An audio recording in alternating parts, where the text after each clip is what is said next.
ॐ परतत्वे सदा लीनो रामकृष्णसमाज्ञया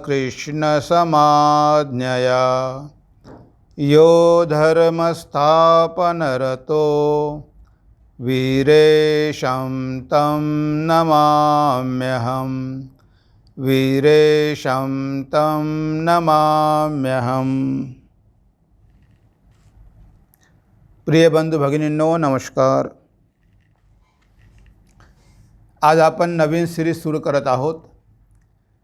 स्वामी विवेकानंद यांचा कर्मयोग हे पुस्तक आहे कर्मयोगावरती मराठीमध्ये। यामध्ये 8 व्याख्यानं आहेत आणि ही व्याख्यानं म्हणजे इंग्रजीमध्ये स्वामीजींनी अमेरिकेतील न्यूयॉर्क शहरात डिसेंबर 1895 ते जानेवारी 1896 या कालावधीमध्ये दिलेली आहे। तेव्हा आपण 8 व्याख्यानं घेणार आहोत। तर या नवीन सिरीजमध्ये आपलं सगळ्यांचं स्वागत आहे। ही सगळी व्याख्यानं म्हणजे काहीही नसून वेद आणि वेदांतच आहे। जेव्हा आपण ती वाचतो आपल्याला सोपी वाटतात, पण मात्र त्यामध्ये खूप गहन अर्थ भरलेला आहे। पाहिजे तेवढी सोपी नाही, वाटते तेवढी सोपी नाही आहे। त्यामध्ये गहन अर्थ दडलेला आहे आणि तोच आपण शोधून काढण्याचा प्रयत्न करणार आहोत। तर स्वामीजींनी जे पहिलं व्याख्यान दिलेलं आहे त्या पहिलं व्याख्यान किंवा पहिला अध्याय त्याचं शीर्षक होतं कर्म आणि त्याचा चारित्र्यावर प्रभाव। कर्म आणि त्याचा चारित्र्यावर प्रभाव ह्या विषयावरती स्वामीजींनी पहिलं व्याख्यान दिलेलं होतं न्यूयॉर्कमध्ये, आणि तेच व्याख्यान आज आपण बघणार आहोत। आपण हे जे व्याख्यान स्वामीजींचं आहे याचं प्रश्न उत्तरामध्ये बघणार आहोत, म्हणजे आपल्याला समजायला सोपं जाईल। नाहीतर आपण असंच जर नुसतं वाचलं तर आपल्याला समजायला फार अवघड जातं। म्हणून स्वामीजींनी कशा प्रकारे हा विषय हाताळलेला आहे, मानवी मनामधले जे काही प्रश्न आहेत त्या प्रश्नांची उत्तरं देण्याचा स्वामीजींनी इथे प्रयत्न केलेला आहे। म्हणून प्रश्न उत्तराच्या माध्यमातून आपल्याला समजायला सोपं जाईल। आता इथे सुरुवातीला स्वामीजी काय म्हणतात? स्वामीजी म्हणतात की मनुष्य जीवनाचं चरम उद्देश काय आहे, मनुष्य जीवनाचं अंतिम ध्येय काय आहे।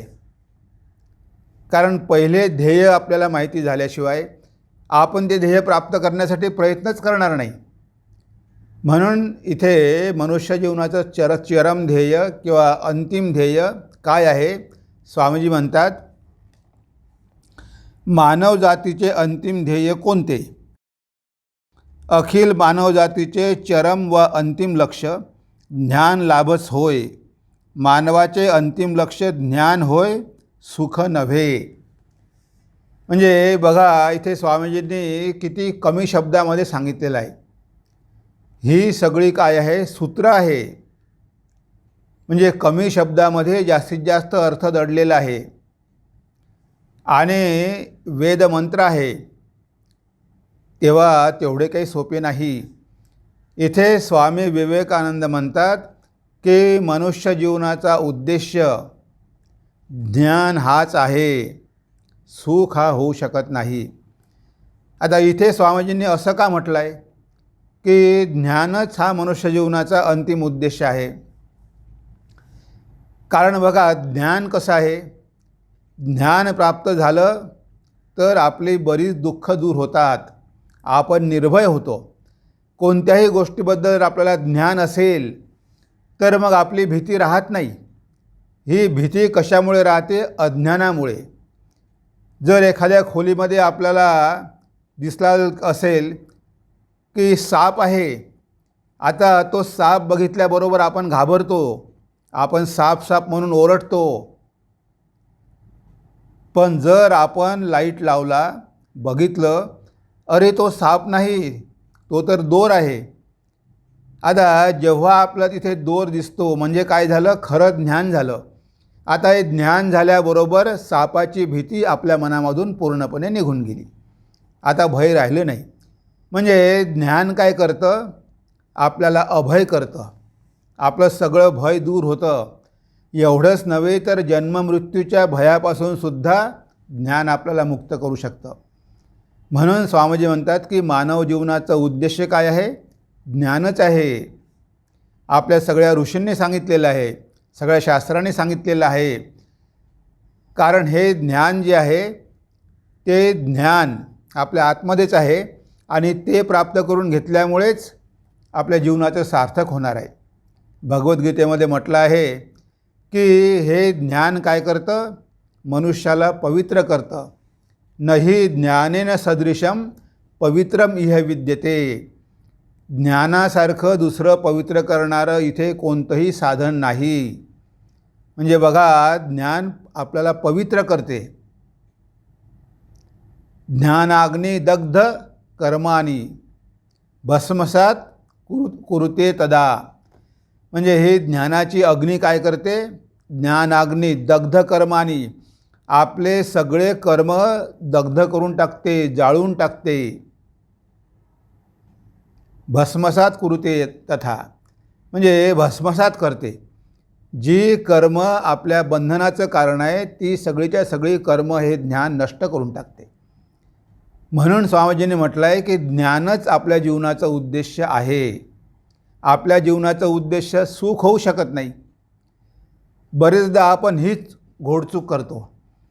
आपल्याला वाटते की सुख हेच आपल्या जीवनाचा उद्देश आहे आणि आयुष्यभर सुख प्राप्त करण्यासाठी आपली धडपड चाललेली असते. पण ही सगळी धडपड केल्यानंतर शेवटी आपल्याला कळून चुकतं की अरे, सुख हे कधीच आपल्या जीवनाचं उद्देश नव्हतं. ज्ञान प्राप्त करून घेणं हेच आपल्या जीवनाचं ध्येय होतं. आपल्या जीवनाचं ध्येय सुख का होऊ शकत नाही? कारण आपल्याला माहिती आहे की सुख आणि दुःख येतात आणि जातात. ते कायमचे राहत नाही, ते अनित्य आहेत. कोणताही मनुष्य कायमचा दुःखी किंवा सुखी राहत नाही. तेव्हा ते येतात आणि जातात. आणि सुख आणि दुःख ॲक्च्युली आपल्या बंधनाचे कारण आहे. कारण सुख असेल तर त्यामध्ये आपण आसक्त होतो, दुःख असेल तर आपण त्याचा द्वेष करतो. आणि हे जे राग आणि द्वेष आहे हेच आपल्या बंधनाचं कारण आहे. भगवद्गीतेमध्ये भगवान म्हणतात, सुखसंगेन बध्नाती ज्ञानसंगेन चानघ. अर्जुना, हे सुखसुद्धा मनुष्याला बांधतं. सुखसंगेन बध्नाती आणि ज्ञानसंगेन चानघ. म्हणजे आपल्यामध्ये जेव्हा सत्वगुण वाढतो तेव्हा सत्वगुण वाढल्यानंतर आपल्या जीवनामध्ये सुख येतात, आपल्याला ज्ञानही प्राप्त होते. पण ते ज्ञान कसं असते? भौतिक ज्ञान असते, भौतिक विषयांबद्दलचं ज्ञान असते. तुम्हाला शास्त्रज्ञान असेल, तुमच्याकडे डिग्र्या असेल, या जगातलं भरपूर तुम्हाला ज्ञान असेल, त्यामुळे लोक तुमचा मान सन्मान करत असेल. पण हे सगळं केल्यामुळे तुमचा अहंकार वाढतो. म्हणजे तमोगुण आणि रजोगुण आपले दुःख वाढवतात, तर सत्वगुण काय करतो? आपलं सुख वाढवतो. आणि हे सुख आणि दुःख दोनही जीवाला बांधतात. कारण हे तीन गुणच तर आपल्या बंधनाचं कारण आहे. आपल्याला गुणातीत व्हायचं आहे, आपल्याला गुणाच्या पलीकडे जायचं आहे. म्हणून सुख आपल्या जीवनाचे ध्येय होऊ शकत नाही. कितीही जरी आपण प्रयत्न केले आयुष्यभर तरी आपण कधीही संपूर्णपणे समाधानी होऊ शकत नाही. कारण ह्या जगामध्ये असा एकही मनुष्य नाही की जो सुखी आहे. कितीही मनुष्याला मिळालं तरी त्याला कमीच असतं, कारण तो लोभी असतो. त्याला सगळ्या जगाचं सुख दिलं तरी त्याला समाधान नसतेच. म्हणजे कधीही मनुष्याच्या कामना पूर्ण होत नाही. आणि कामना पूर्ण झाली की तात्पुरतं सुख मिळते, पण लगेच पुन्हा कामना निर्माण होतात आणि पुन्हा त्याला दुःख भोगावं लागतं आणि पुन्हा तो सुखासाठी धडपड करतो. तेव्हा इथे स्वामीजींनी स्पष्ट सांगितलेलं आहे की आपल्या जीवनाचे ध्येय आहे ज्ञान. आपल्या जीवनाचं ध्येय सुख कधीही होऊ शकत नाही. आणि आपण जर सुखाला जीवनाचं उद्देश केलं तर ती मोठी आपण एक चूक करत आहोत आणि भ्रमामुळे आपण बरेचदा सुखालाच आपल्या जीवनाचं ध्येय मानत असतो, ज्ञानाला नव्हे. म्हणून स्वामीजींनी इथे स्पष्ट करून सांगितलं आपल्याला की सुखाच्या मागे धावू नका, सुखाला जीवनाचे ध्येय करू नका, तर जीवनाचे ध्येय करा ज्ञान. हे यामध्ये स्वामीजींनी आपल्याला सांगितलेलं आहे. त्यानंतर सुखदुःखाची जीवनात भूमिका काय. आता आपण बघितलं की ज्ञानच आपल्या जीवनाचं ध्येय आहे. मग जीवनामध्ये सुखदुःख पण येतात. मग त्यांची आपल्या जीवनामध्ये काय भूमिका आहे. मग आपण काय सुखासाठी प्रयत्न करायचे नाही का. सुखदुःखाची आपल्या जीवनामध्ये भूमिका आहे, अवश्य आहे. कारण प्रत्येक व्यक्तीच्या जीवनामध्ये सुखदुःख येत असतात, येणारच, कुणीही टाळू शकत नाही. पण स्वामी विवेकानंद काय म्हणतात बघा, सुखदुःख दोघेही आपले महान शिक्षक आहेत आणि आपण जसा शुभापासून तसाच अशुभापासूनही धडा घेत आलो आहोत. सुख आणि दुःख माणसाच्या आत्म्यासमोरून जाताना त्यावर नाना प्रकारची चित्रे अंकित करीत असतात आणि ह्या चित्रसमष्टीच्या वा संस्कार समष्टीच्या फलासच आपण माणसाचे चारित्र्य म्हणत असतो. तर इथे स्वामीजींनी सांगितलं आहे की सुख आणि दुःखाची आपल्या जीवनामध्ये काय भूमिका आहे. तर इथे स्वामीजी म्हणतात की ते आपले शिक्षक आहेत. कारण सुखदुःखामुळे आपल्याला बरंच काही शिकायला मिळतं. सुखदुःख हे आपले अनुभव आहेत आणि मनुष्य अनुभवामधूनच शिकत असतो. पुस्तकं वाचून तेवढं आपण शिकू शकत नाही जेवढं आपण जीवनातल्या अनुभवापासून शिकू शकतो. म्हणून कमी वयामध्ये आपल्याला अनुभव नसतात, त्यामुळे आपल्याला जगाचं ज्ञान नसतं. पण जेव्हा आपल्या जीवनामध्ये आपलं वय होतं, आपल्याला अनेक सुखदुःख भोगावी लागतात, त्या सगळ्यांचे अनुभव घेतल्यानंतर मग बरंच काही आपल्याला शिकायला मिळतं.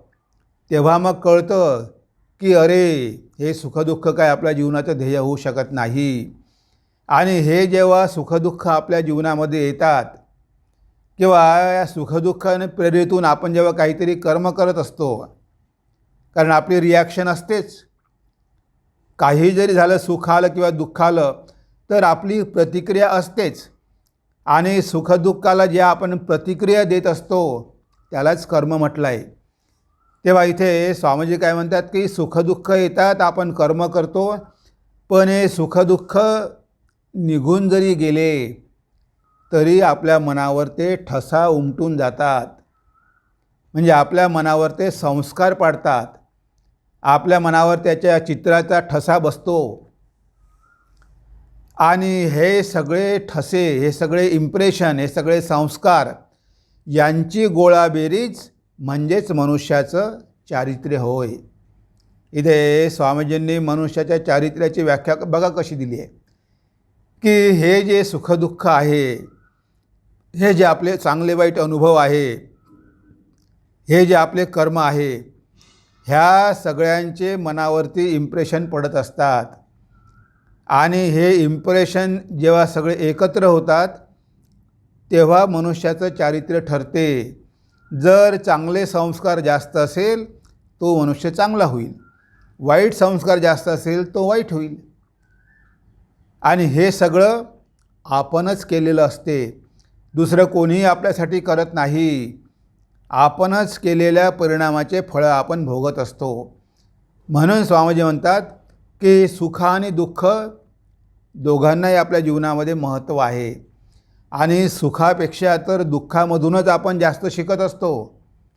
जेवढे काही महापुरुष झाले त्यांच्या जीवनामध्ये खूप दुःख आले, त्यांना दुःखांचा सामना करावा लागला आणि तेव्हा कुठे त्यांना धडा मिळाला हे जग कसं आहे. म्हणजे बरेचदा आपण दुःख भोगतो पण त्यापासून काहीही धडा घेत नाही. भगवान श्रीरामकृष्ण म्हणायचे की उंट काटेरी झुडपं खात राहतो, तोंडामधून भळभळ रक्त पडत आहे, पण तो काही काटेरी झुडपं खाणं थांबवत नाही. उंट, आपल्याला आयुष्यामध्ये कितीतरी धक्के खावे लागतात, दुःख भोगावे लागतात, पण हे सगळे दुःख भोगूनसुद्धा आपण काहीही शिकत नाही. ये रे माझ्या मागल्या. जसं आहे तसंच राहतो. आपल्या जीवनामध्ये काहीही बदल होत नाही. म्हणजे आपण काही शिकलोच नाही. हे आपले शिक्षक आहे. दुःखापासून आपल्याला जास्त शिकायचं आहे. दुःख हे आपल्याला भगवंताने कशासाठी दिले की आपल्याला ह्या जगाचं स्वरूप कळावं, आपलं मन भगवंताकडे जावं. तुकाराम महाराज म्हणतात, सुख पाहता जवा एवढे, दुःख पर्वता एवढे. तर हे दुःख आहे म्हणून तर आपल्याला भगवंताची आठवण होते. सुख जब आता मन भूल जाता, दुःख में याद तुम्हारी. जेव्हा आपण सुखामध्ये असतो, आनंदामध्ये असतो, तेव्हा भगवंताची आठवण होत नाही, अध्यात्माची आठवण होत नाही. पण जेव्हा आपल्याला ह्या जगामध्ये धक्के खावे लागतात, दुःख भोगावे लागतात, तेव्हा मग आपल्याला देवाची आठवण येते. जेव्हा आपल्याला कोणीही मदत करत नाही, आपण खूप प्रयत्न करतो या जगावर अवलंबून राहण्याचा, पण जेव्हा आपल्याला कुठेच आधार मिळत नाही, आश्रय मिळत नाही, मग आपण भगवंताकडे धाव घेतो की देवा आता तूच मला वाचव. म्हणजे दुःखापासून आपल्याला जास्त शिकायला मिळतं सुखापेक्षा. पण हे सगळे जे अनुभव जीवनामध्ये येतात त्यामधून धडे घ्यायचे असतात. आपण जर त्यामधून काहीही शिकलो नाही तर आपली प्रगतीच होणार नाही. हे सगळे अनुभव काय आहे? आपले शिक्षक आहे. आपल्याला ह्या जगाचं स्वरूप दाखवतात.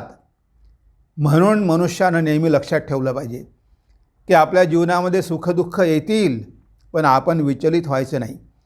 त्यापासून धडा घ्यायचा आणि मनाला सांगायचं की हे जग असंच आहे, हे इथे राहणारच आहे. एवढं विचलित होण्याची गरज नाही, कारण हे जगाचं खरं स्वरूप नाहीच आहे. हे स्वप्नवत आहे. याच्या मागची जी सत्ता आहे, याच्या मागचं जे ज्ञान आहे, तेच एकमात्र सत्य आहे. हे आपल्याला सुखदुःख दाखवून देतात.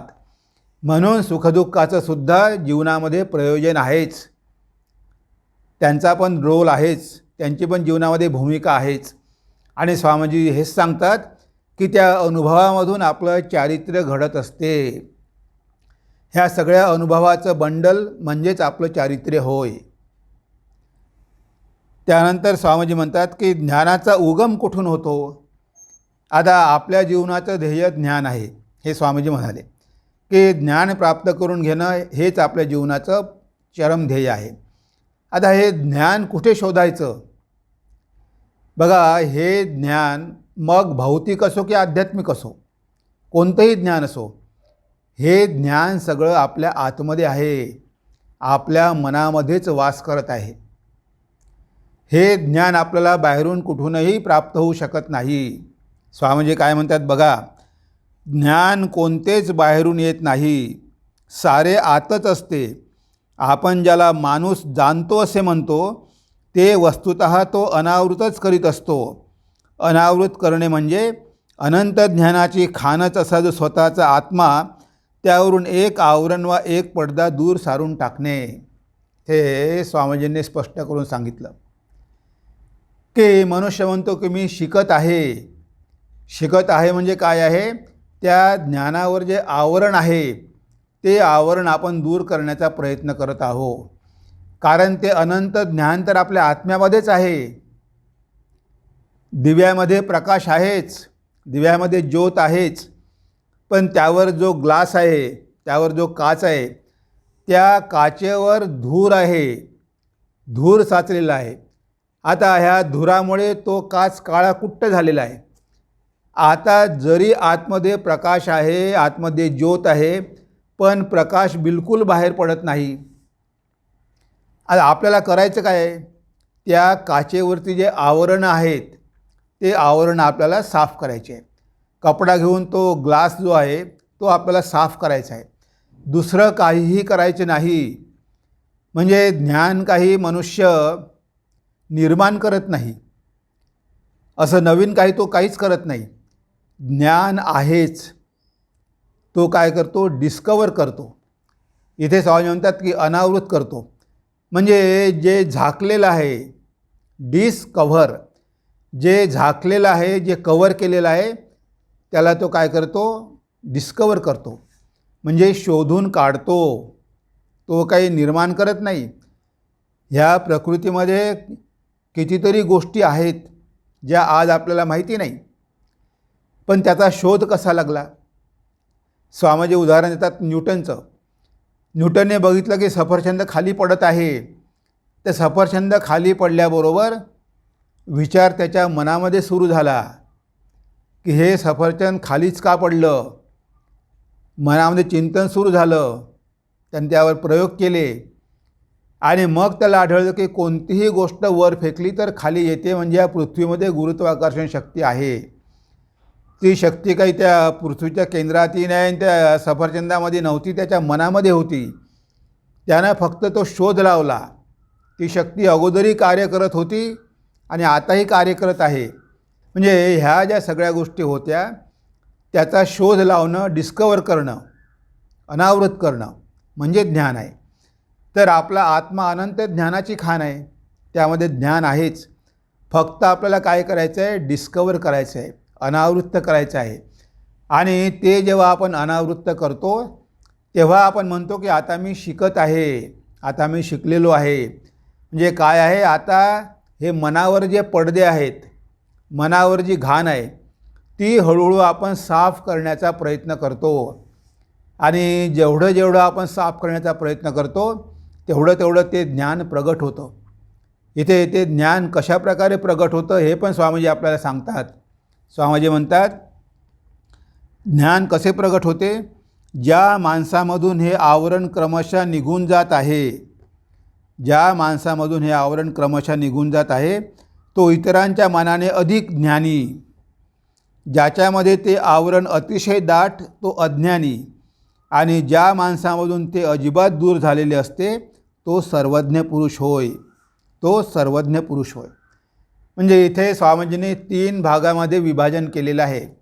एक आहे अज्ञानी, ज्ञानी आणि सर्वज्ञ. हे कशाच्या आधारे केलेलं आहे, हे ज्ञान प्रगट करण्यावर अवलंबून आहे. आता जो तामसिक मनुष्य आहे, ज्याचा मनावरती खूप मळ साचलेला आहे, त्याला ह्या जड जगाशिवाय दुसरं काहीही कळत नाही, तो कधीही ज्ञान प्राप्त करून घेण्याचा प्रयत्नसुद्धा करत नाही. हे जगच त्याला खरं वाटतं. भगवान श्री रामकृष्ण म्हणायचे हे बद्धजीव आहे, कितीही दुःख भोगतील पण यांना जाग येणार नाही. तेव्हा अशा लोकांना अज्ञानी म्हटलं आहे. काही लोक असतात ज्ञान प्राप्त करून घेण्याचा प्रयत्न करतात, शिकण्याचा प्रयत्न करतात, म्हणजे ते हळूहळू आवरण दूर करण्याचा प्रयत्न करतात. मनावर जे आवरण आहे, ह्या गुणांचं आवरण, तो रजोगुण तमोगुण हळूहळू दूर करण्याचा प्रयत्न करतात. त्यांना आपण म्हणतो ते शिकत आहे, म्हणजेच ते ज्ञानी आहे. ज्ञानी आहे म्हणजे काही त्यांना ते ब्रह्मज्ञान झालेलं नाही, पण त्यांना थोडंफार तरी ज्ञान आहे की या जगाच्या पलीकडे काहीतरी आहे. त्यांनी शास्त्र वाचलेली आहे आणि त्यांना माहिती आहे की काहीतरी आहे. ते प्राप्त करून घेण्यासाठी जे प्रयत्न करतात त्यांना आपण ज्ञानी म्हणतो. आणि त्यानंतर स्वामीजी म्हणतात की ज्या मनुष्याच्या जीवनामधून ही सगळी आवरणं संपूर्णपणे निघून गेलेली आहे, आता कसलाही पडदा नाही, आता मायेचं आवरण नाही, गुणाचं आवरण नाही, ह्या प्रकृतीचं आवरण नाही, आता मन एकदम शुद्ध झालेलं आहे. अशा वेळेस काय होतं, मनुष्य सर्वज्ञ होतो. कारण मन शुद्ध झालं की लगेच त्या मनाच्या पाठीमागे असलेला आत्मा प्रगट होतो, त्या आत्म्याचं ज्ञान प्रगट होतं आणि मग तो काय होतं, सर्वज्ञ. मग कोणतीही गोष्ट त्याच्यापासून लपून राहत नाही. त्याच्या मनामधले सगळे संशय नष्ट होतात. त्याला जन्ममृत्यूची भीती राहत नाही. त्याची सगळी बंधनं तुटून पडतात. गीतेमध्ये म्हटलं आहे की अज्ञानेन आवृतम ज्ञानम, अज्ञानेन आवृतम ज्ञानम तेन मुह्यन्ति जंतव, असं भगवद्गीता म्हणते की मनुष्यामध्ये ज्ञान आहे, पण ते कशामुळे झाकलं आहे, अज्ञानेन आवृतम ज्ञानम तेन मुह्यन्ति जंतव. त्यामुळे हे जीव या जगाच्या मोहात पडतात, कारण ते ज्ञान अज्ञानामुळे झाकलेलं आहे. अज्ञानेन आवृतम ज्ञानम तेन मुह्यन्ति जंतव. तेव्हा इथे आपल्याला स्वामीजीसुद्धा हेच सांगत आहे की ज्ञान आपल्या आत्म्यामध्येच आहे, पण त्या ज्ञानावरती आवरण आलेलं आहे. ते आवरण म्हणजे आपलं मन आहे. त्या मनावरती काय साचलेलं आहे? कचरा साचलेला आहे, मळ साचलेला आहे, धूळ साचलेली आहे. त्यामुळे ते ज्ञान आपल्यामधलं प्रगट होत नाही. हे एवढे सगळे प्रयत्न कशासाठी? एवढं साधन भजन, एवढा भक्तिमार्ग, कर्ममार्ग, हे सगळं कशासाठी? ह्या मनावरचा मळ दूर सारण्यासाठी, ते आपल्यामधलं ज्ञान प्रगट करण्यासाठीच तर हे सगळे प्रयत्न आहे. म्हणून इथे स्वामी विवेकानंद म्हणतात की पूर्णपणे तो पडदा निघून गेला, पूर्णपणे मनावरचं ते आवरण निघून गेलं, तेव्हा मग मनुष्य सर्वज्ञ होतो. म्हणून हे ज्ञान आपल्यामध्ये आहे, आपल्या आतमध्येच आहे, आत्म्यामध्येच आहे, मनामध्येच आहे. मन हे ते ज्ञान शोधून काढण्याचं एक साधन आहे. शुद्ध मन, शुद्ध बुद्धी, शुद्ध आत्मा एक. जेव्हा मन शुद्ध होतं तेव्हा त्या शुद्ध मनामध्येच त्या आत्म्याचा प्रकाश पडतो. मनसैवेदमाप्तव्यम य नानास्ति किंचन. त्या सत्याला मनाद्वारेच जाणून घ्यावं लागतं. पण आज आपलं जे मन आहे त्याद्वारे नाही, तर पवित्र मनाद्वारे, शुद्ध मनाद्वारे, अशा मनाद्वारे आपल्याला त्याचं दर्शन होतं. म्हणजे आपल्यामधलं ते ज्ञान जे आज झाकलेलं आहे ते प्रगट होतं. म्हणून स्वामी विवेकानंद म्हणतात की ज्याच्यामध्ये ते आवरण अतिशय दाट तो अज्ञानी, ज्या माणसामधून ते अजिबात दूर झालेले असते तो सर्वज्ञ पुरुष होय, तो सर्वज्ञ पुरुष होय. आता मनुष्याचं चारित्र्य कसं आपण पारख करायचं? कारण ह्या जगामध्ये अनेक प्रकारची माणसं असतात. आता चारित्र्य पारखायचं कसं? कोण मनुष्य चांगला, कोण मनुष्य वाईट, हे बघायचं कसं? कोण मनुष्य थोर? तेव्हा इथे आपल्याला स्वामीजींनी एक मंत्र दिला आहे. त्यांनी सिक्रेट सांगितलेलं आहे, रहस्य सांगितलेलं आहे की मनुष्याचं चारित्र्य ओळखायचं कसं. स्वामीजी म्हणतात, एखाद्याचे चारित्र्य तुम्हाला खरोखर जर नीट पारखाव्याचे असेल तर त्याच्या मोठमोठ्या कार्यांकडे लक्ष देऊ नका. तो अगदी मामूली कामे उरकीत असताना लक्ष ठेवा. वस्तुतः त्याच्यातूनच तुम्हाला थोर पुरुषाच्या खऱ्या चारित्र्याचे दर्शन घडू शकेल. इथे बघा स्वामीजी काय म्हणतात की तुम्हाला जर एखाद्याचं चारित्र्य बघायचं असेल तर त्याने केलेली मोठमोठी कार्य बघू नका. कारण एखादी व्यक्ती आयुष्यभर भ्रष्टाचार करते, लोकांना लुबाडते, फसवते, ठगवते, खूप पैसे कमावते आणि मग काशीला जाऊन, हरिद्वारला जाऊन खूप मोठा साधूंना भंडारा देते, लाखो करोडो रुपये खर्च करते.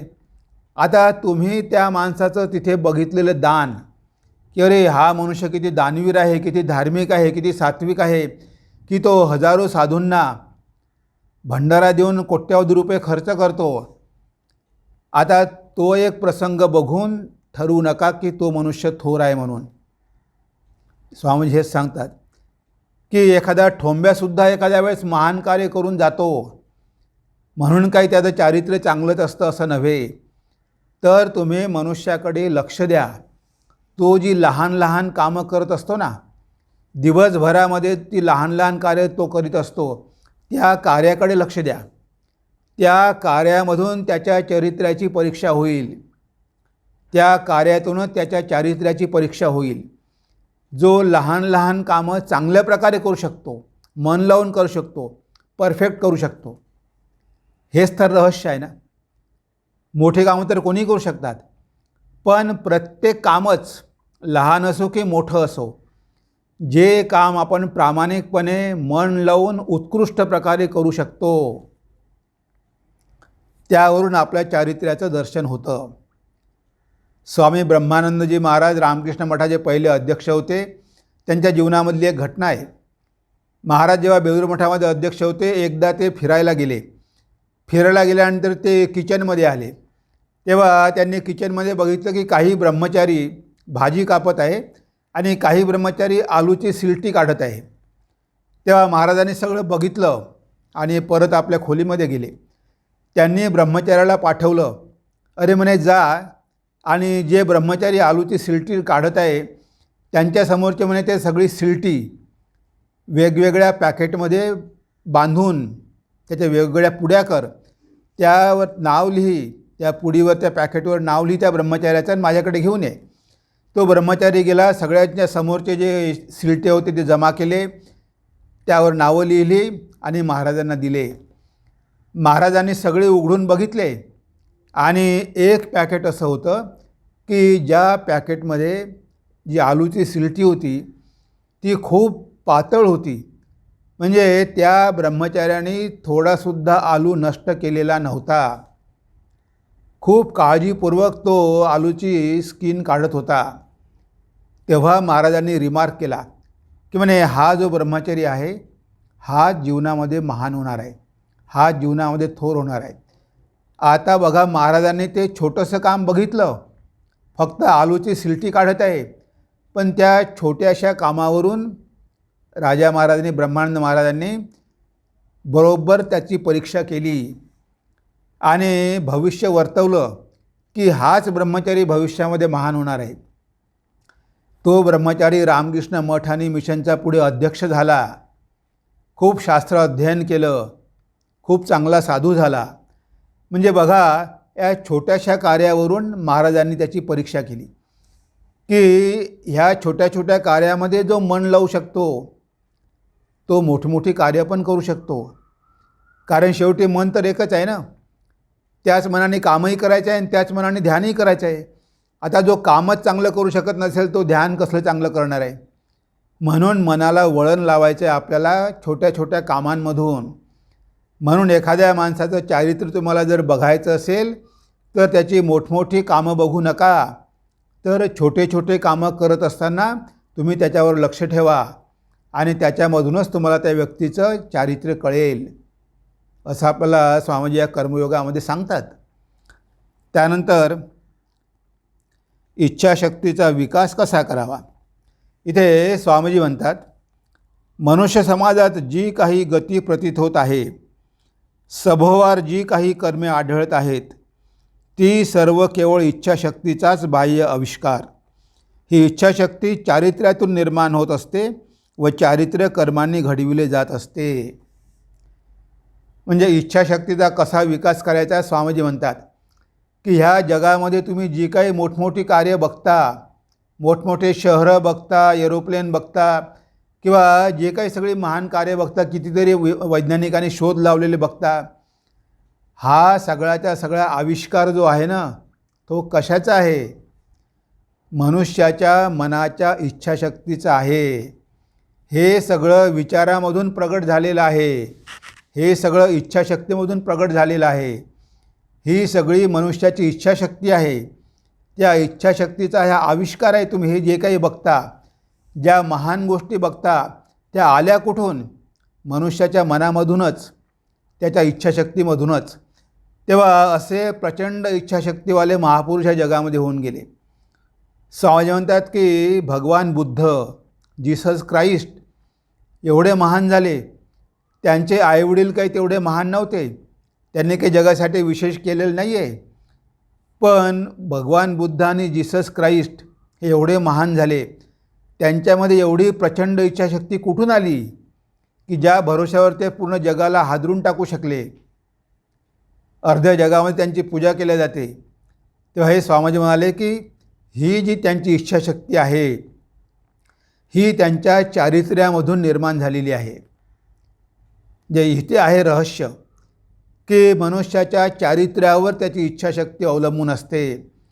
आणि हे चारित्र्य कशामधून निर्माण होते, कर्मामधून. म्हणजे ह्या लोकांनी जन्मोजन्मी सत्कर्म केलेली असली पाहिजे, याने जन्मोजन्मी जगाच्या कल्याणासाठी कर्म केलेली असलेली पाहिजे. तेव्हा त्यांचं चारित्र्य झालं, निर्माण झालं. आणि अशा प्रकारे चारित्र्य निर्माण झालं की त्यांच्या मनामध्ये प्रचंड इच्छाशक्ती निर्माण झाली आणि त्या इच्छाशक्तीच्या भरोशावर ते जगामध्ये महान कार्य करू शकले. तेव्हा बघा, ही लिंक आहे. आपल्याला इच्छाशक्ती पाहिजे, पण ती इच्छाशक्ती केव्हा प्रगट होईल, जेव्हा आपले कर्म चांगले राहतील, जेव्हा आपलं चारित्र्य चांगलं राहील, त्यामधून जी इच्छाशक्ती निर्माण होईल ती इच्छाशक्ती संपूर्ण जगावर मात करू शकते. बघा स्वामी विवेकानंद 29 वर्षामध्ये अमेरिकेत जाऊन सगळ्या जगाला त्यांनी जिंकून घेतलं. सगळ्या जगांना मोहित करून टाकलं आपल्या व्याख्यानांनी. ही प्रचंड इच्छाशक्ती स्वामीजीमध्ये कुठून आली? स्वामीजी म्हणाले की मी भगवान श्री रामकृष्णांचा जन्मोजन्मीचा दास आहे.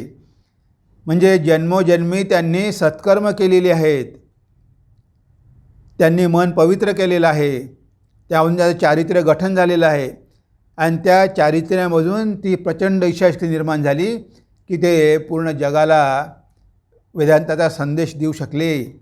वेदांत केसरी झाले. म्हणजे बघा, इथे आपल्याला जर इच्छाशक्ती विकसित करायची असेल तर ती आपोआप होत नाही. इथे स्वामीजी म्हणतात की इच्छाशक्ती निर्माण होते आपल्या चारित्र्यामधून. ज्याचं चारित्र्य जेवढं उदात्त, जेवढं पवित्र, त्याची तेवढी इच्छाशक्ती पण जास्त राहील. आणि त्यानंतर ते चारित्र्य कसं निर्माण होतं? आपण जी काही कर्म करतो आणि जर आपण चांगली कर्म केली तर आपली इच्छाशक्ती प्रचंड प्रमाणात डेव्हलप होईल, विकसित होईल. आपण जर वाईटच कर्म केली तर आपलं कोणीही ऐकणार नाही, कोणीही आपल्याला विचारणार नाही, आपण काहीच करू शकणार नाही जीवनामध्ये. आपल्यामध्ये करण्याची इच्छाशक्तीच राहणार नाही. नुसती परीक्षा पास करणं आणि एखादी नोकरी मिळवणं एवढीसुद्धा इच्छाशक्ती आपल्यामध्ये राहणार नाही. म्हणजे हा विलपॉवर कुठून येत असतो? तर येत असतो चारित्र्यातून. आणि चारित्र्य कर्मामुळे गठन होते. हेच आपल्याला स्वामीजींनी सांगितलेलं आहे. सुखदुःखाचे कारण काय? आपण या जगामध्ये सुख आणि दुःख भोगत असतो, पण याला काहीतरी कारण असलं पाहिजे ना? जरूर कारण आहेच. काय स्वामीजी काय म्हणतात बघा, उपार्जन न केल्यास कुणालाही काहीच लाभत नसते, हा अगदी सनातन नियम आहे. उपार्जन न केल्यास कुणालाही काहीच लाभत नसते, हा अगदी सनातन नियम आहे. म्हणजे हे सुखदुःख जे आपल्या जीवनामध्ये येतात ती आपोआप येत नाही, त्याला कारण आहे. प्रयत्न केल्याशिवाय काहीच होत नाही. मी सुखी झालो पाहिजे, मी जीवनामध्ये श्रीमंत झालो पाहिजे, आपण स्वप्न बघू शकतो, पण ते स्वप्न आपोआप साकार होते का? नाही. स्वामीजी म्हणतात की एखादा मनुष्य आयुष्यभर श्रीमंत होण्यासाठी प्रयत्न करतो, पण शेवटी त्याला वाटतं की मी कसंही करून श्रीमंत होईल. पण तो जे काही मेहनत करतो, जे काही प्रामाणिकपणे कमावतो, तेवढ्याचाच तो भोग घेऊ शकतो. त्याच्याकडे किती श्रीमंती असेल, पण त्याच्या नशिबामध्ये ऐश्वर्य भोगणं नसेल तर त्याला त्याचा भोग घेता येणार नाही. आपण बघतो लोक भ्रष्टाचार करतात, कितीतरी बाबाजी नंबर 2चे कामं करतात आणि खूप पैसे कमावतात. किती मोठमोठे आश्रम आणि राजकारणी, किती बंगले, किती पैसे, किती इस्टेटी, हे सगळं त्यांच्याकडे असते. पण शेवटी त्यांना जेलमध्ये जावं लागतं. जेवढे दिवस त्यांच्या नशिबामध्ये ते भोगणं होतं ऐश्वर्य, तेवढे दिवस ते भोगतात. पण जेव्हा त्यांचे भोग संपले त्यांना जेलमध्ये जाऊन आयुष्य काढावं लागतं. तुमच्या एवढ्या धनाचा उपयोग काय? तुम्हाला ह्या धनाचा काहीच उपयोग नाही. तुम्हाला जेलमध्ये आयुष्यभर पडून राहावं लागेल. म्हणजे तुमच्या कर्मानुसारच तुम्ही ते कमावलेलं आहे. कठोपनिषद म्हणते यथा कर्म यथा श्रुतम. जसे मनुष्याचे कर्म असेल, त्याचं जसं ज्ञान असेल, त्याप्रमाणे त्याला सुखदुःख लाभत असतात. मी बघितलं दोन मित्र मठामध्ये रेग्युलरली यायचे. दोघेही ग्रॅज्युएट झालेले, दोघेही प्रयत्न करतात. पण एका मित्राला 8 वर्षापूर्वी नोकरी लागली, लग्न झालं, गाडी घेतली, फ्लॅट घेतला, आनंदानं राहत आहे. आणि दुसरा मित्र 8 वर्षापासून तो परीक्षा देत आहे, UPSC MPSC खूप प्रयत्न करत आहे, त्याला अजूनही नोकरी लागलेली नाही. आता बघा इथे काय असं का होतं? दोघेही सारखे शिकलेले, दोघंही मित्र, एक मित्र जीवनामध्ये स्थिर झाला, चांगल्या प्रकारे सेटल झाला, गाडी झाली, घर झालं, लग्न झालं, मुलगा झाला, आणि दुसरा मात्र अजूनही नोकरी न मिळता भटकत आहे. म्हणजे हे कशावर अवलंबून आहे? हे कर्मावरती आहे. स्वामीजी अजून एक उदाहरण देतात की एखादा मनुष्य सगळ्या जगातली पुस्तकं विकत आणेल, आपल्या घरी तो लायब्ररी करेल, त्या लायब्ररीमध्ये सगळी पुस्तकं भरून ठेवेल, पण जी पुस्तकं वाचण्याची त्याची लायकी आहे तेवढीच पुस्तकं तो वाचू शकेल. बाकी सगळी पुस्तकं धूळ खात पडून राहील, कारण त्यानं ती पात्रताच कमावलेली नाही आहे. सगळी पुस्तकं वाचण्याची योग्यता त्याच्यामध्ये नाही आहे. म्हणजे हे सगळं आपोआप येत नाही, हे आपल्या कर्माची फळं असतात.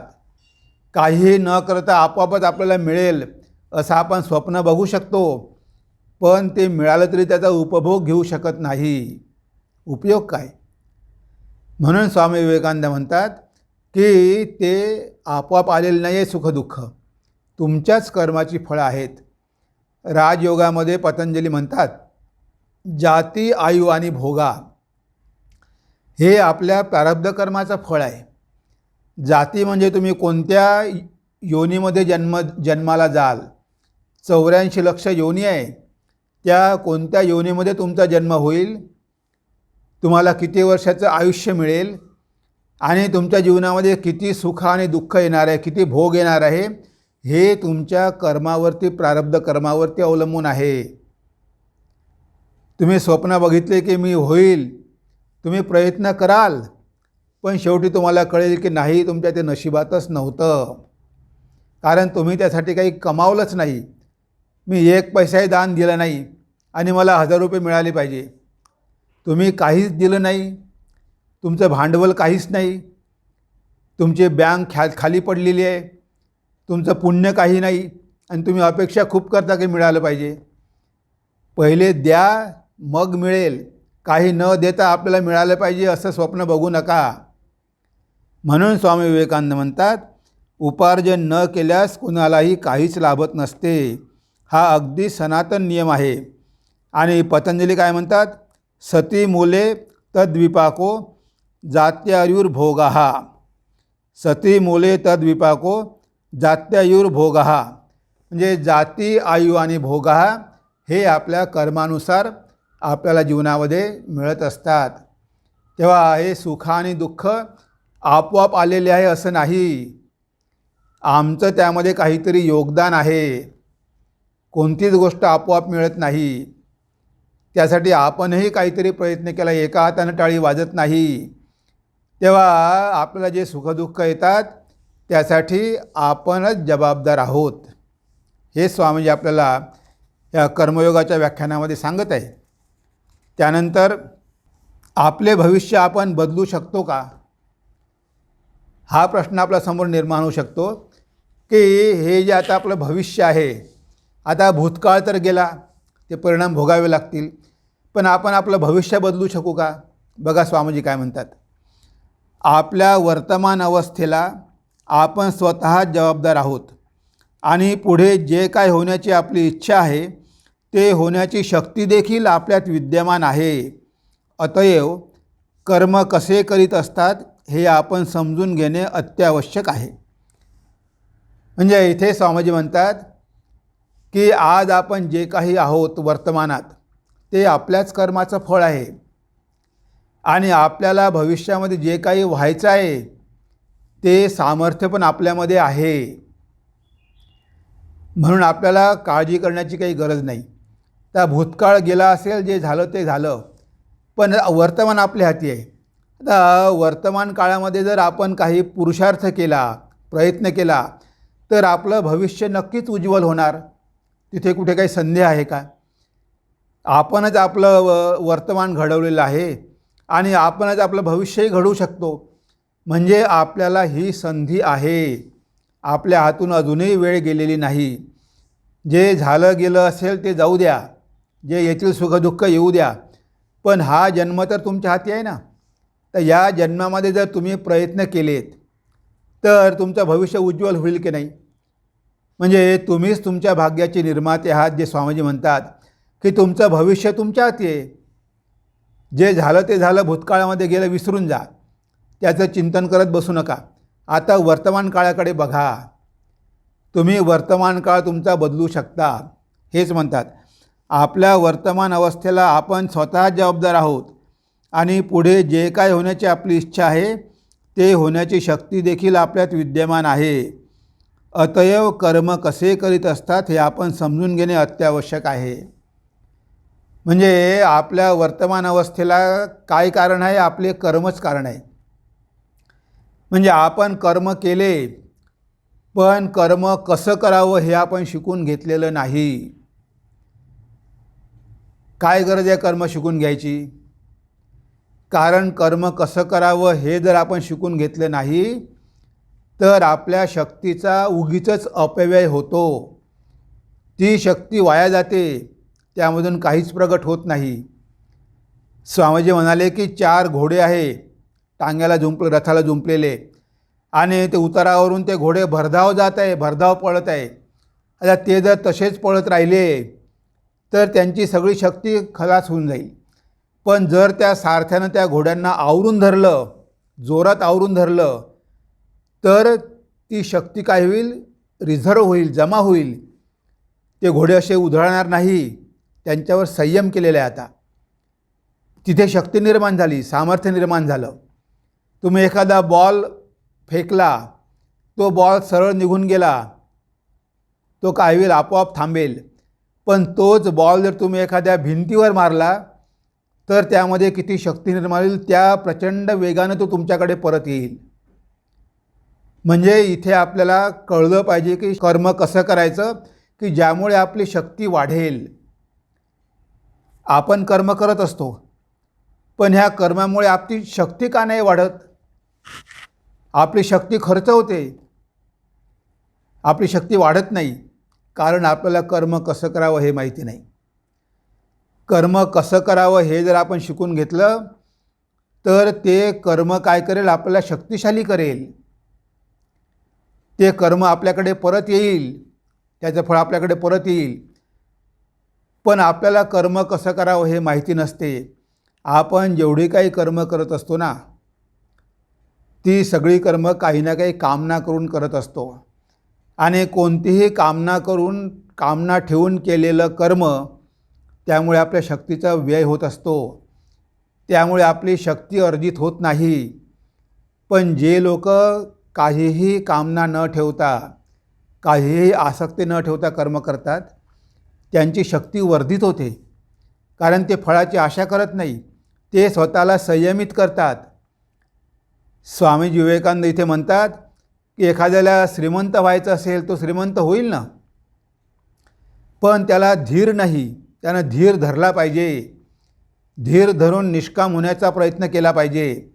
आणि जेव्हा त्याच्या मनावर सगळ्या कामना निघून जातील तेव्हा मग बघा त्याची इच्छाशक्ती किती वाढेल. मग त्याला जे पाहिजे ते तो मिळवू शकेल. पण त्याला हे कर्माचं रहस्य माहीत नसल्यामुळे तो कामनायुक्त होऊन कर्म करतो आणि ती कर्माची एनर्जी वाया जाते, त्याला काहीही प्राप्त होत नाही.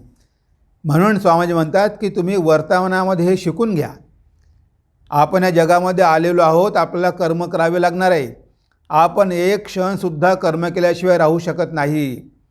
आपण जे काही करतो, आपल्या हृदयाचं स्पंदनसुद्धा कर्मच आहे.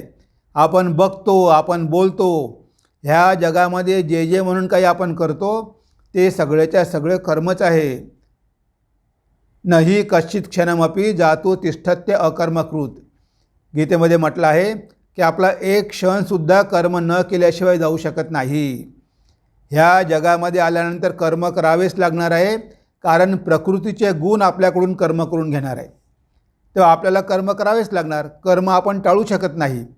आता जेव्हा कर्म करावेच लागणार आहे तेव्हा कर्माचं रहस्य जर जाणून घेतलं, कर्म कसं करावं हे जर जाणून घेतलं तर ते कर्म राहणार नाही, तो कर्मयोग होईल.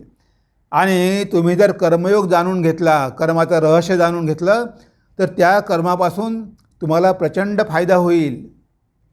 नाहीतर तुमची सगळी शक्ती वाया जाईल, शक्तीचा संचय होणार नाही. तुम्हाला कुठेतरी स्वतःला संयमित करावं लागेल. मग तुम्ही जशी इच्छा कराल ते होईल. तुमच्या इच्छेनं सगळं होईल. पण काही दिवस वाट तर बघा. तीच तर मनुष्यामध्ये शक्ती नाही आहे, धीर नाही आहे. म्हणून स्वामीजी म्हणतात की अतएव कर्म कसे करीत असतात हे आपण समजून घेणे अत्यावश्यक आहे. कर्म कशा प्रकारे करावे? कर्मयोगासंबंधी गीतेत म्हटले आहे, योगः कर्मसु कौशलम. कर्मयोग म्हणजे कर्माचरणातील कौशल्य. कर्म कशा तऱ्हेने केले पाहिजे हे समजून घेतल्यानेच त्यापासून सर्वश्रेष्ठ फळ पदरात पडू शकेल. समस्त कर्मांचा उद्देश्य मनामध्ये जी शक्ती पूर्वीपासूनच वसत आहे तिला प्रकट करणे. म्हणजे स्वामीजी म्हणतात की कर्म करण्याचा उद्देश काय आहे की आपल्या मनातली शक्ती प्रकट करणं, त्या आत्म्याची शक्ती प्रकट करणं. आता ती शक्ती जर व्यर्थ वाया जात असेल तर त्या कर्माला काही अर्थ आहे का? ते कर्मच नव्हे. तेव्हा आपल्याला इथे स्वतःला जाणून घ्यायचं आहे. कर्माच्या माध्यमातून आपल्याला जाणून घ्यायचं आहे. म्हणून इथे स्वामीजींनी गीतेमधून कोट केलेलं आहे, योगः कर्मसु कौशलम.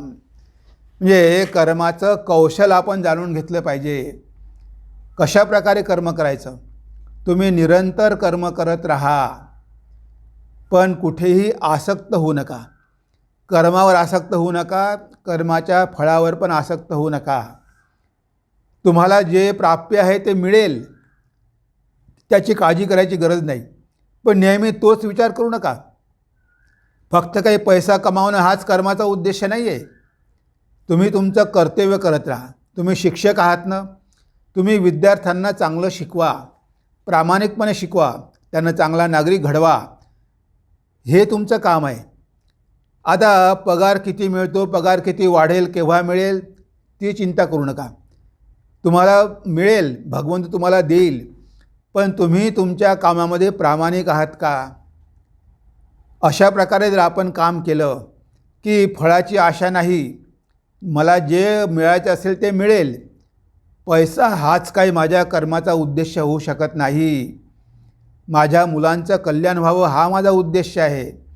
माझ्या भारताचं कल्याण व्हावं, समाजाचं कल्याण व्हावं ह्या उद्देशानं मी कार्य करत आहे. मी देशाचा नागरिक म्हणून कार्य करत आहे. मी भगवंताला प्रसन्न करण्यासाठी काम करत आहे. भगवंताची कृपा प्राप्त करण्यासाठी मी कर्म करत आहे. म्हणजे असा काहीतरी उच्च ध्येय आपल्या कर्माच्या मागे पाहिजे.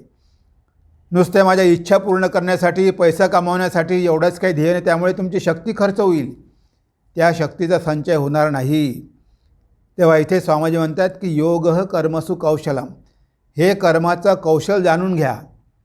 छांदोग्य उपनिषदामध्ये एक छान मंत्र आहे, यदेव विद्यया करोति श्रद्धया उपनिषदा तदेव वीर्यवत्तरम भवती. तिथे छांदोग्य उपनिषद म्हणते की यदेव विद्यया करोति. तुम्ही जे काही काम करत आहात त्या कामाची चांगली माहिती करून घ्या. काम कसं करावं हेच माहिती नाही. अरे बाबा, तू ट्रेनिंग घे, जाणून घे, शिकून घे, नाहीतर तू काम करणार कसा? आजकाल किती ट्रेनिंग असतात. शिक्षकासाठी BEd असते, MEd असते, सगळं असते. म्हणजे आपण जे काम करतो आहे त्याची संपूर्ण माहिती असणं. परीक्षा देऊन मुलं डिग्री घेतात, नोकरी कमावतात, पण काम कसं करावं हेच माहिती नसते. कारण पुस्तकातलं पाहून लिहिलं, पण ज्ञान काहीच संपादन केलं नाही. परीक्षा पास होण्यासाठी अभ्यास केला, ज्ञान संपादन करण्यासाठी अभ्यास केला नाही, म्हणून ते चांगल्या प्रकारे काम करू शकत नाही. तर इथे त्या कार्याचं ज्ञान प्राप्त करून घ्या. यदेव विद्यया करोति श्रद्धया.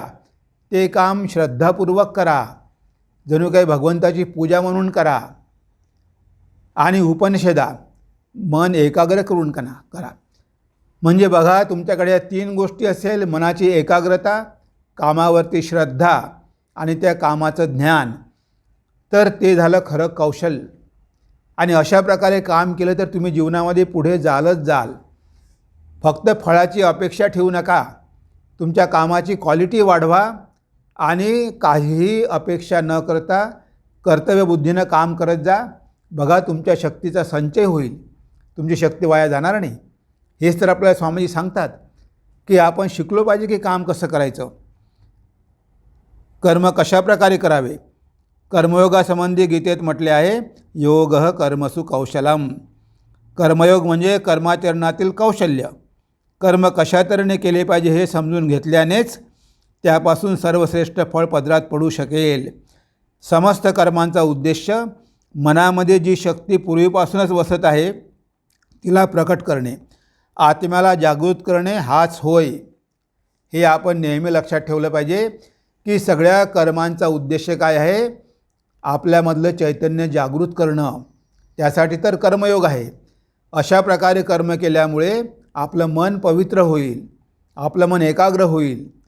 आपण एकाग्र चित्तानं काम करू आणि जेव्हा मन पवित्र आणि एकाग्र होईल तेव्हा ती आपल्यामधली आत्मशक्ती जागृत होईल आणि मग आपण या जगामध्ये महान कार्य करू शकू. तेव्हा हाच उद्देश आहे की ज्ञान प्राप्त करायचं आहे कर्मयोगाच्या माध्यमातून. नुसतं कर्म केलं, हमालासारखं काम केलं, त्यामुळे काही शक्ती संचय होणार नाही. सगळी शक्ती आपली वाया जाईल. म्हणून हे शिकून घेणं महत्त्वाचं आहे. हेच आपल्याला कर्मयोग सांगत असते. तर निस्वार्थ कर्माचा लाभ काय? आपण जे निस्वार्थ कर्म करतो त्यामुळे आपल्याला काय मिळणार आहे? त्याला पण स्वामीजी उत्तर देतात. स्वामीजी म्हणतात, कोणताही स्वार्थी हेतू मनात न बाळगता कोणी कार्य केल्यास त्याचे काय होईल? त्याला काही लाभू शकेल? होय, त्याला सर्वापेक्षा अधिक लाभ होत असतो. निस्वार्थताच अधिक लाभदायक असते. फक्त लोकांना ती आचरणात आणण्यासाठी आवश्यक असलेला धीर धरवत नाही, इतकेच.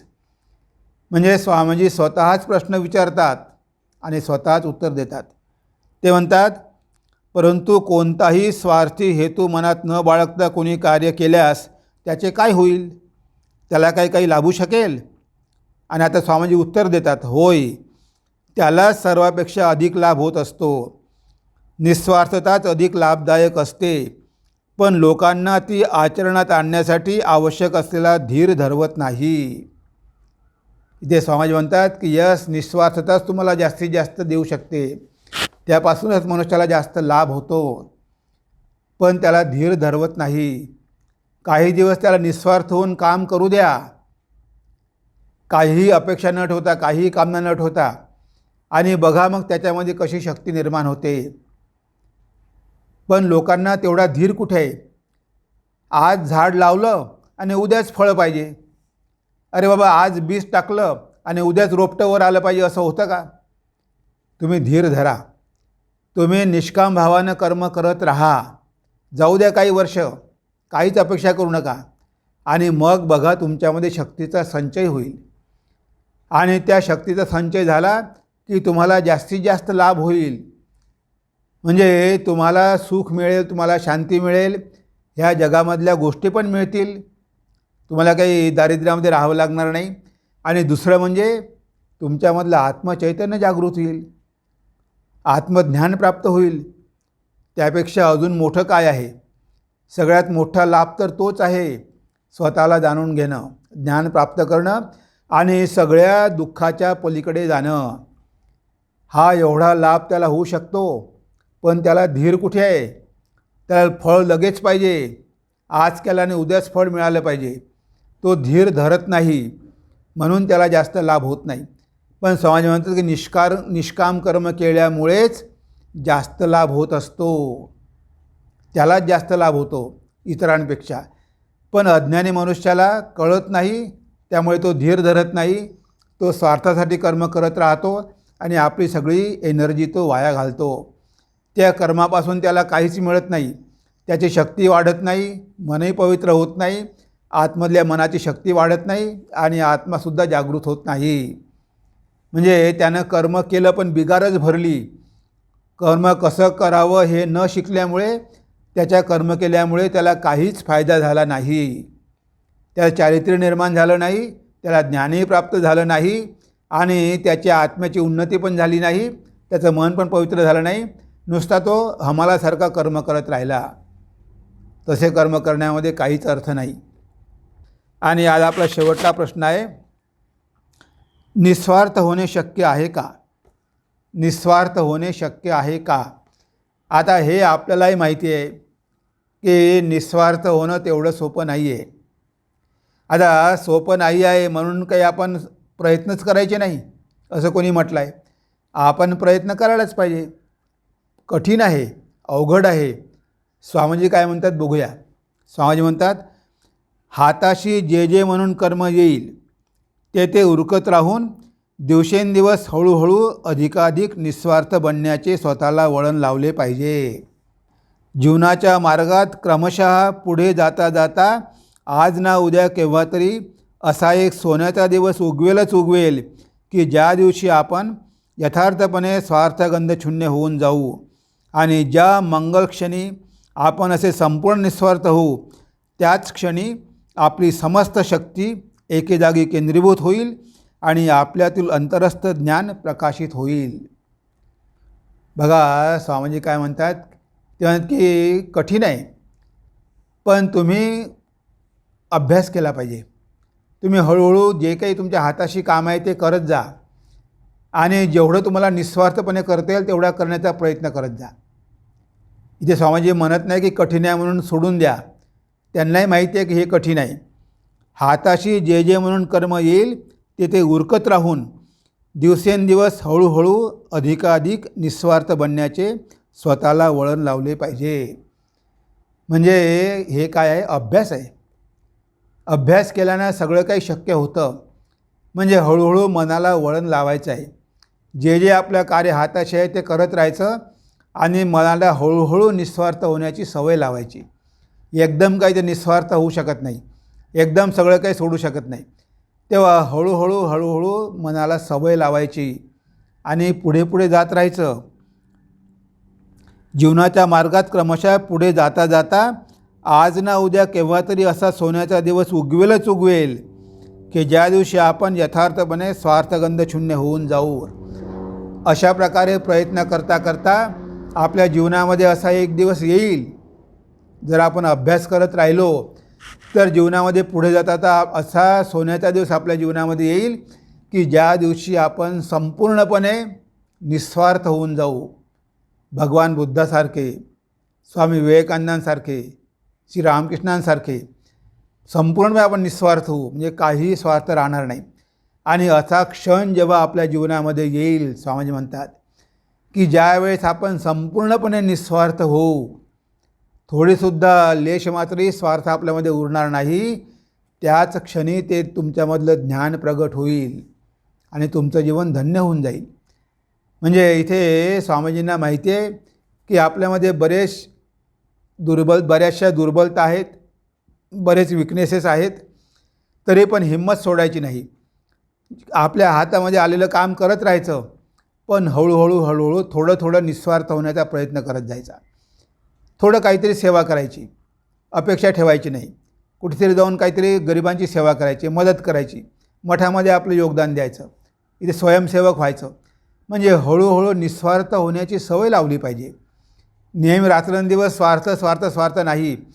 कधी आपल्याला वेळ मिळाला, शनिवार रविवारी वेळ मिळाला तर आपण लोकांची सेवा पण केली पाहिजे, परोपकार पण केला पाहिजे, झोपडपट्टीत जाऊन मुलांना मदत केली पाहिजे किंवा आश्रमामध्ये येऊन काहीतरी श्रमदान केलं पाहिजे. म्हणजे हळूहळू निस्वार्थ होण्याची आपण सवय लावली पाहिजे. त्याशिवाय आपण कधीच निस्वार्थ होऊ शकणार नाही. तेव्हा हळूहळू सवय लावा आणि असं करता करता करता करता एक दिवस तुमच्या जीवनामध्ये नक्कीच येईल की जेव्हा तुम्ही संपूर्णपणे निस्वार्थ होऊन जाल आणि त्या क्षणीच तुम्हाला ते ज्ञान प्राप्त होईल. कर्मयोगाचा उद्देश तोच तर आहे. मनुष्याला संपूर्णपणे निस्वार्थ करणं म्हणजे स्वतःला विसरून जाणं. हे जे मी आणि माझं आहे त्यामुळेच तर स्वार्थ आहे. आपण स्वतःला विसरलो की मग आहे काय?